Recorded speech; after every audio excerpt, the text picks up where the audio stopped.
la olwandle namhlanje ukuzokhuluma nabo bonke abantu abakhona abavakashile kwiprovince yaKwaZulu Natal nabavakashile e-beach eThekwini. Into esiyaye siyithole ngalesikhathi samaholide ukuthi abantu baye bathi nangabe beye eholidini bese cabanga ukuthi namaphilisi okufuna ngabe uyawaphuza nawo ukufuna aye eholidini. So sizogqugquzela ke umphakathi ukuthi iholidi alisho ukuthi iya eholidini nasemaphilisini.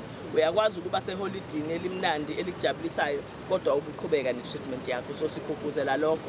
Kodwa size nama-services as well siwasondezile la e-beach ukuthi nakhona okhohlwe imithi yakhe ethize okhohlwa amaphilisi akhathize akwazi ukusheshe awathole eduze noma kukhona ogulayo odinga ukuthi atheste odinga ukuthi asizakale kube eseduze konke lokho.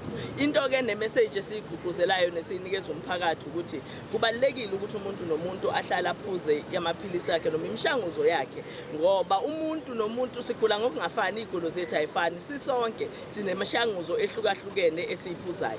Asikho isidingo sokuthi sixoxele abangani ukuthi ubani uphuza yiphi imishanguzo. Omunye uphuza imishanguzo yesifo sikashukela, omunye ye-BP, omunye ama-ARVs. Okubalekile nje ukuthi mafika isikhathi ozibekele sona sokuphuza amaphilisi wathatha amaphilisi akho uwaphuze ebese uyaqhubeka nempilo emnandi ukuze kuthi kuqala unyaka ube uhealthy nawe.